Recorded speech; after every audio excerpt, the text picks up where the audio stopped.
Good evening, and welcome to the Angry Capitalist Podcast. In today's episode, I'm going to talk about a topic that I do not find a lot of content about. And this is going to be in regards to going beyond budgeting.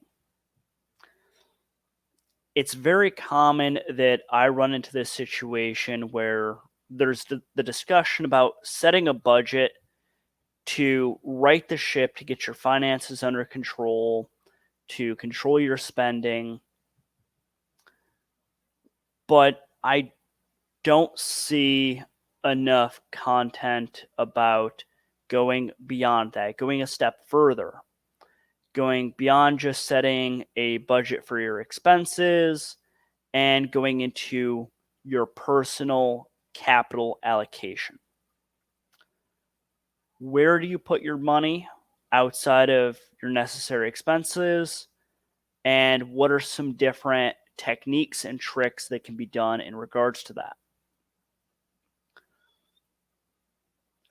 I'm going to cover a few different points in this video, and I'm going to be describing a methodology that I'm in the process of implementing for myself. Before I go any further, I do want to do a quick disclaimer. I don't know you or your personal financial situation. Everyone's situation is different. Everything that I'm going to be discussing in today's video is not meant to be specific financial or investment advice for you.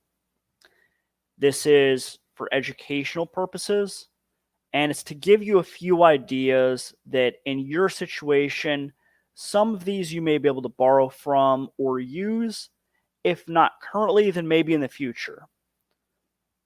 Furthermore, this could just get you thinking about your personal capital allocation and come up with a strategy that is entirely different from what I've laid out here. If you do have such a strategy already in place, or anything that you enjoy from this video that you want to try implementing, go ahead and drop it down in the comments below. I'd love to hear about it. Before I go into overly specific examples for myself, there are a few key points that I want to touch on. First off, a lot of what I'm going to be discussing today is in regards to different accounts, account types, as well as what I'm looking to use them for. When it comes to setting up different accounts, these would be like your savings accounts, checking accounts, even credit accounts, so on and so forth. I am of the growing opinion that it's extremely beneficial to be very intentional about what you label those accounts. So, for example, you have your emergency fund, and I'll also talk about an account titled War Chest. Using a little bit of your personal mentality about your money and how you're looking to use it and your relationship to it, I think that if you have a banking app and you go to open that app up and you see the names on those accounts, having a specific name and label that's a little bit more invoking for yourself can be very beneficial. I'm partially borrowing this from the idea of the envelope budgeting system. That would be for expenses, you would have physical envelopes, which you would put a label on an envelope and then put cash into it. So, for example, you'd have the rent envelope, you'd have the food envelope, you'd have the utilities envelope. I'm using that same concept, but I'm going to take it a little bit further. Additionally, if you're the sort of individual who likes to have things laid out more visually, by all means, please go ahead and implement a flowchart for what I'm about to describe if that would be beneficial for you. Personally, I'm not a big fan of making an actual flowchart just because the way I tend to visualize things, they move around quite a bit, if that makes sense. Further, I'm going to outline my system that I'm in the process of building. It's not fully there and realized yet. It may get a little bit complex for some individuals, especially if you're new to this kind of thing. So please remember, it's okay to start simple, just execute effectively. Start simple, do something well, and then expand from there. Additionally, I may retouch upon this, but just to make sure that I cover it now, when it comes to this enveloping method, if we will, through different accounts, you can use both automatic deposits from your paycheck, for example, or manually. You can manually disperse funds. Let's say, for example, you have your primary checking account, your full paycheck gets deposited to that account, and then you split it up from there the day that you get paid. So both are totally acceptable. It's up to you. My personal recommendation is do whichever one you believe works best for you. Maybe experiment a bit. Personally, I tend to prefer doing that manually just because I will shift where I'm allocating my capital month to month. One factor that I think may determine which one you should use, just something to think about, is are you salaried? Are you getting very consistent cash flow from your job or from your business? Or are you more commission and bonus driven? So what you're getting paid month to month and quarter to quarter can vary quite a bit. Personally, my cash flow situation, it varies quite a bit month to month, especially as what I do has some seasonality to it. So that's another reason why I prefer to go with manually dispersing my funds throughout the different accounts that I'm setting up.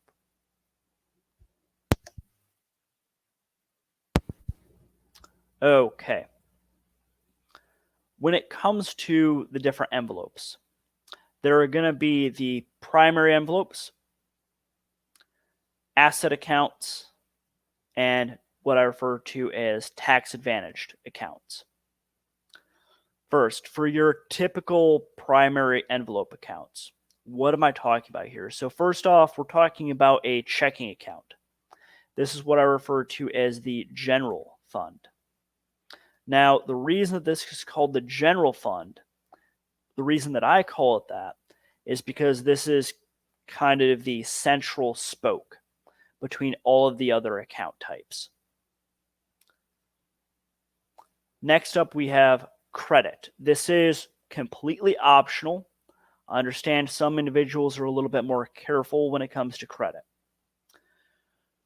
What I'm looking to use this account type for, and I'm still trying to come up with a good name for it. It may be what I refer to as my expense account. I like that. I'm going to go with expense account or credit line expense, something to that effect. Once again, this is completely optional. I know most people tend to just use their primary checking account for this. What this account is for your monthly reoccurring expenses. These would be things from your rent, mortgage, utility bill, including electric, gas, water, internet, phone bill, food, that kind of thing. Any subscriptions that you may have. This should be a pretty much set amount that you put into your checking account. And if you pay from your checking account, awesome, it goes right from that.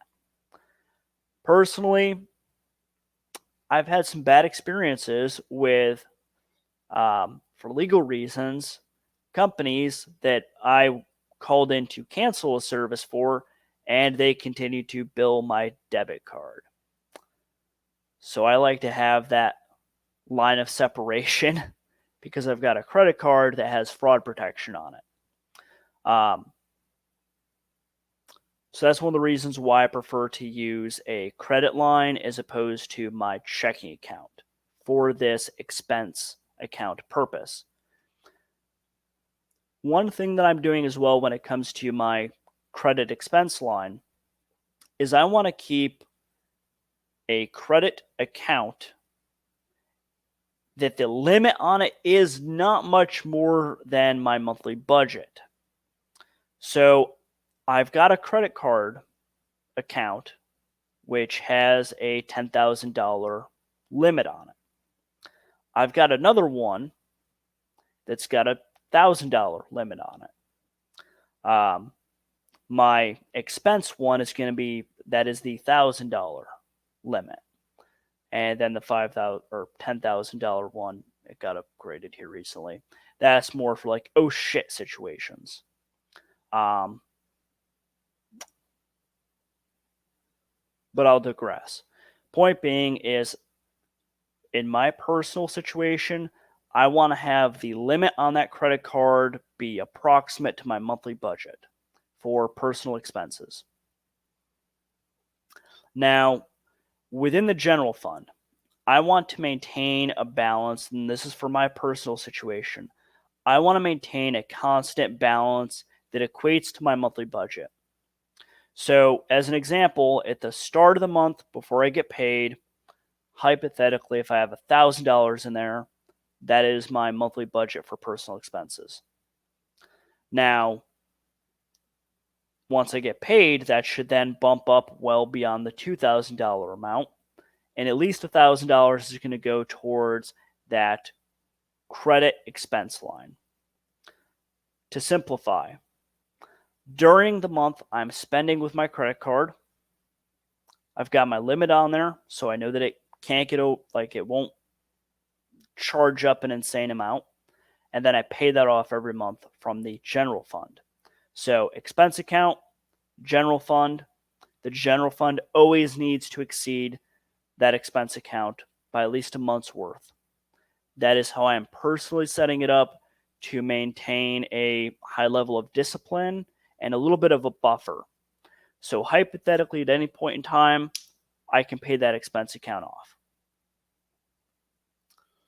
Next up, we have the emergency fund. This is a savings account. I've got one currently. It's just a regular savings account, but I am looking to open up a new one for this point purpose. The reason I want to open up a new one is I'm looking to get a HIST account, or a high interest savings account. Please feel free to Google those in more depth if that sounds of interest to you. For my personal purposes, this account is going to have somewhere between $1,000 to $2,000 in it constantly at all points in time.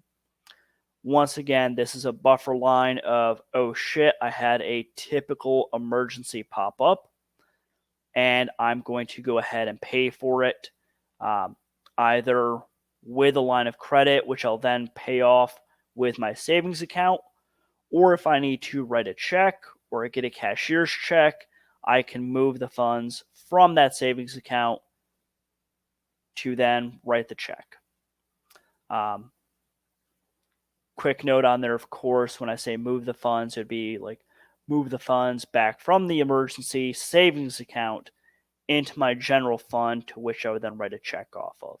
Or I could just have a cashier's check ordered from the savings, from the bank, from that high interest savings account to pay for whatever the situation may be.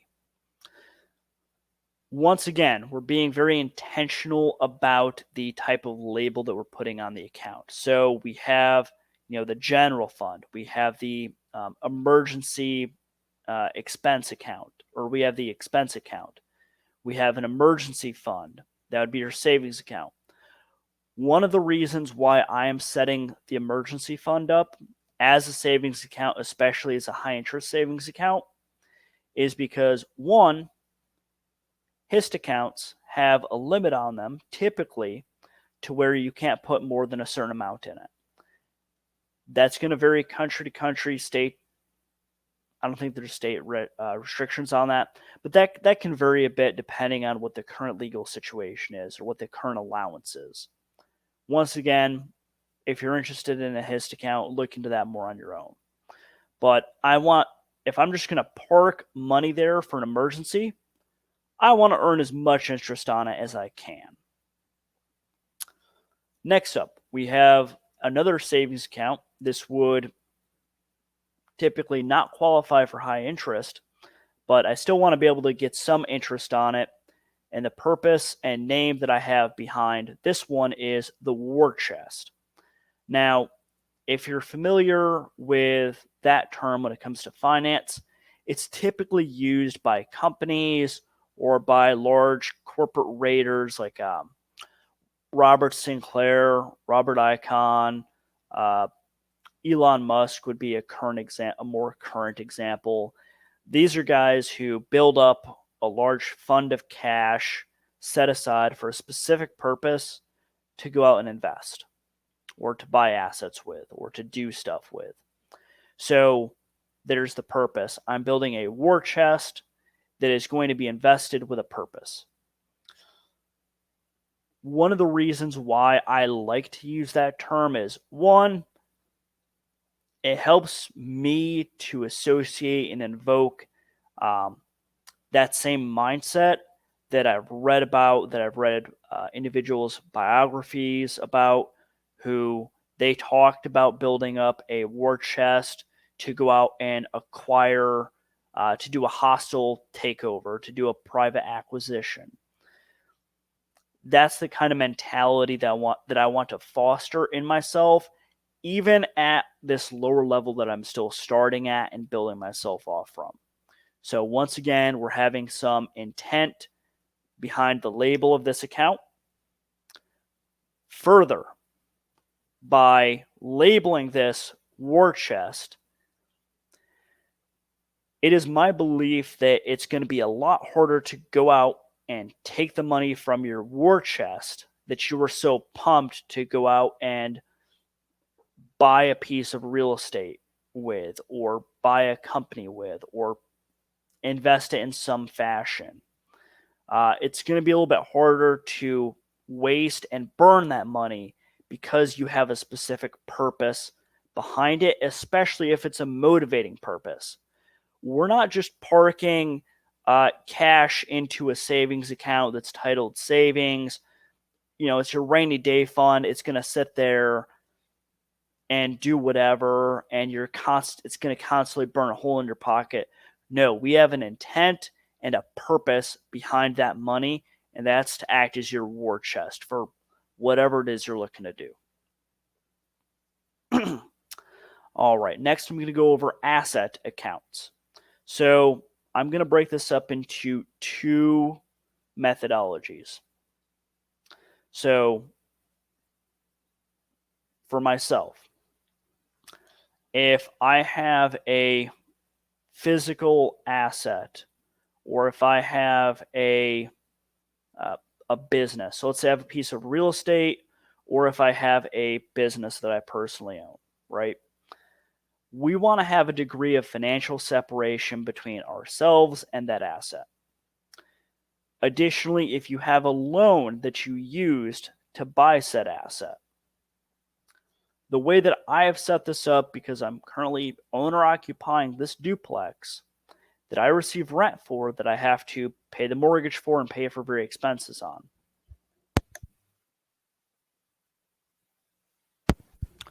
Excuse me, I thought I would save you all from having to hear me burp. So there are various expenses that I have to pay for this asset. The way I've set this up is I have a savings account with the asset name. So in this situation with my duplex, this asset name is the street address for the duplex. I'm not going to give you out the street address for where I'm living or for where I have tenants, for that matter. So I've got this savings account that I put money into, from which I pay the mortgage, from which I pay various individuals that I have to come out, like if I have to pay for a plumber, or if I have to pay to buy a light switch. I'm putting extra money towards the duplex into this account, and it's going to sit there. Additionally, I have a loan for this duplex. Once again, I'm putting the asset name behind the loan. It is an option, and I've been debating this, also having a credit line for the said same asset. Recently, I had to, I just spoke about paying for a plumber from the savings account. Well, I hired a plumber, but they required you to give a credit card up front because they've been burned by a lot of people, especially over COVID. I work in an industry where that is standard now too, so I completely and totally understand. Likewise, enough of my relatives are contractors and have been burned in the past. I get it. It makes sense. That being said, however, once again, enough of my family are contractors that I know about some bad apples that exist within that world. So the idea of having a credit line attached to a hard physical asset like real estate, maybe not attached to it, but dedicated to it, that is fairly attractive to me at this point in time. A brief aside on that, while I have not done credit card churning, that is something that I'm interested in, and that I think this setup may evolve into being very usable for. So if I have a credit card that's dedicated to 123 Main Street, and I have a credit card that's dedicated to my personal expenses, rotating those out, switching those out, to ensure that I'm getting the most amount of points at any point in time, while still maintaining a higher degree of separation financially between myself and the purchases that I'm making. So if someone keeps charging me for internet that I am no longer receiving, that I've called to cancel on 3 times, then I can pick up the phone to my bank and say, hey, this is not a legitimate charge for. I'll digress. So, point being, though, is having a savings account where you put cash for that asset to pay for the reoccurring expenses as well as non-reoccurring expenses. I like to use the asset's address or something to that effect as the name of that account, and then the same deal for a loan. Likewise, let's say as a brief example that you have a small business that you're building.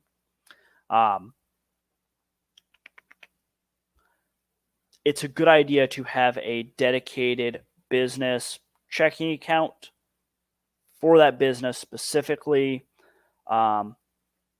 just so that there's that degree of separation. Even let's say, for example, you're a sole proprietor, you haven't set up an LLC, you haven't set up a DBA doing business as yet. You could still just have a checking account.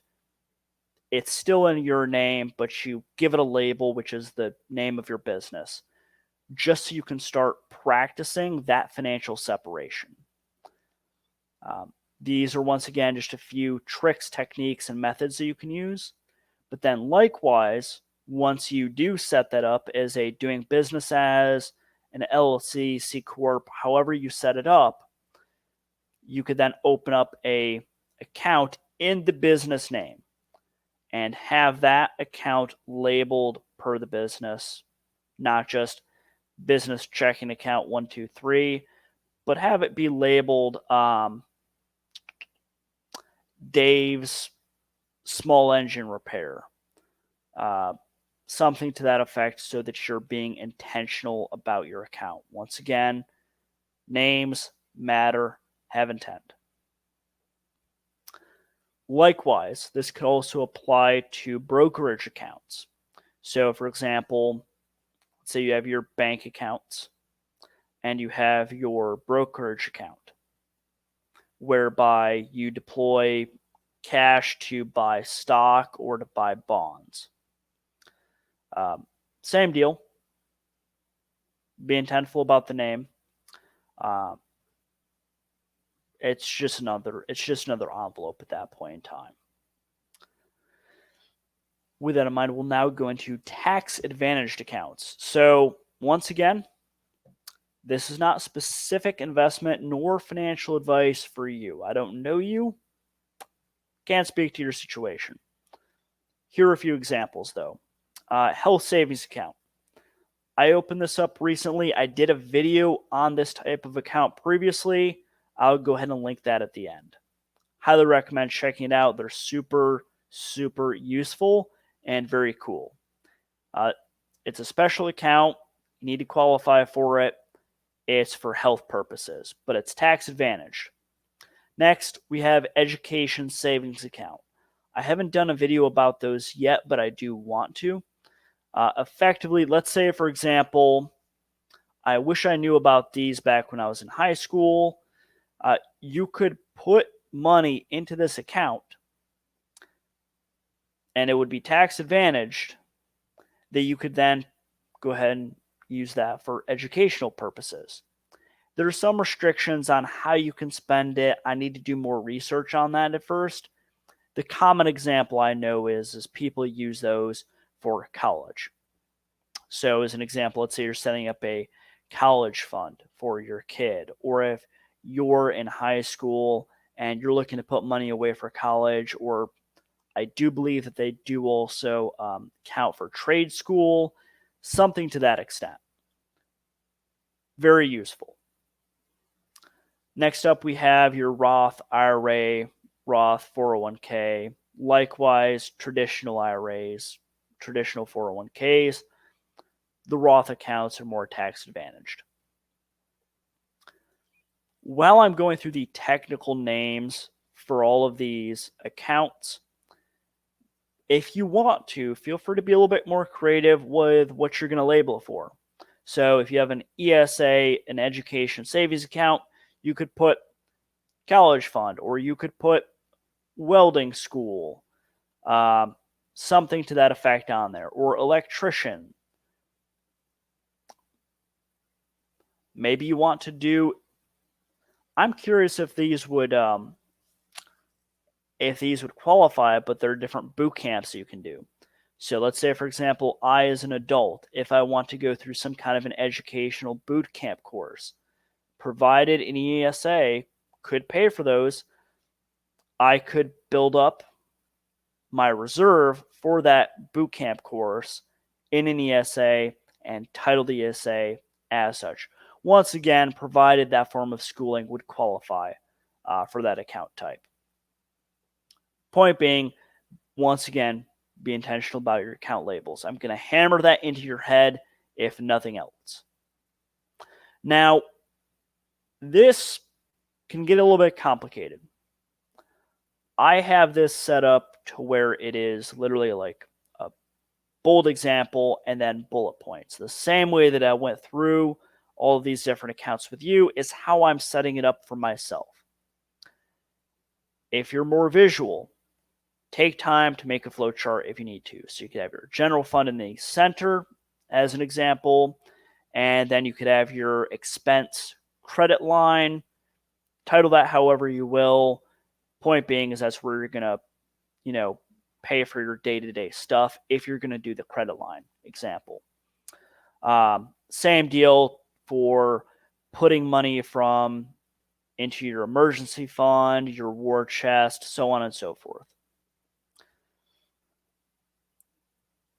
There's a lot here. Start simple, execute effectively. So if you're just starting out, if you've just got a checking account and nothing else, or you don't have any accounts opened up yet whatsoever, perhaps it may be a good idea to just start with your general fund and have your emergency fund. So you have your general fund checking account and your emergency fund, and just start putting money away for your emergency fund. Once again, your personal situation is going to vary. I'm just throwing out ideas that you could try on this.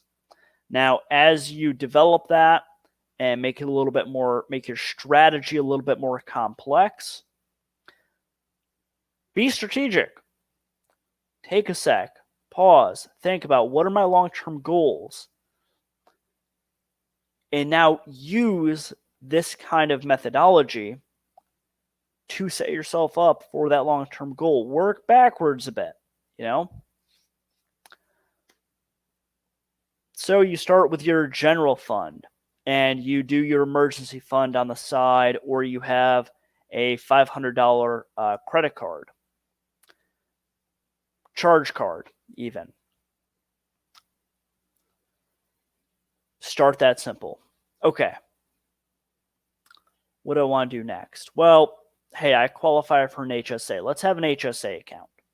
Start building up some reserve there to pay for my medical expenses with. Save a little bit of money from taxes. Okay, cool. All right, let's start building up that war chest. I want to go out and I want to buy a duplex, or I want to go out and buy a bunch of stock in the next market downturn. Write out your long-term goals, write out your medium-term goals, and then have your account and cash management system reflect that. Likewise, shit's going to happen in life, right? That emergency fund more than likely will get depleted from time to time. So you may have to go ahead and adjust where you're allocating your funds from and how much you're allocating toward a given fund at any point in time.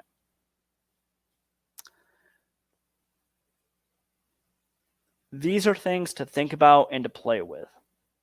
Now, once again, for myself, I prefer to have the full paycheck go into my general fund, and I'm paying it into my emergency fund, and I'm paying it into my HSA, or as of right now, I'm building up my war chest, so it's going general fund.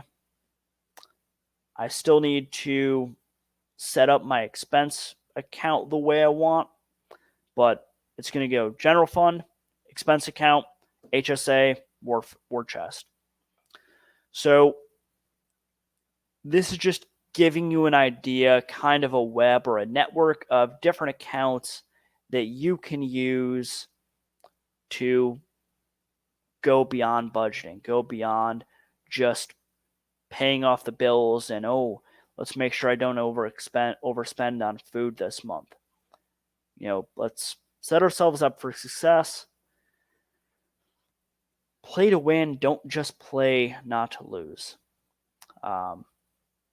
In my estimation, the traditional mindset around budgeting is very, very much just boomer bizarreness. So this is something that I've wanted to see be talked about. I hope this helps. Once again, if you have any further questions about this, if you have a method that you've used, or anything that I mentioned that you want to try or that you'd like more clarification on, please do drop it in the comments down below. If you like this kind of content, please do also like the video. Make sure you subscribe and ring the bell to get updates on when I do more content like this in the future. I'll go ahead and link the video that I did on HSAs coming up here. And have a good evening. Take care.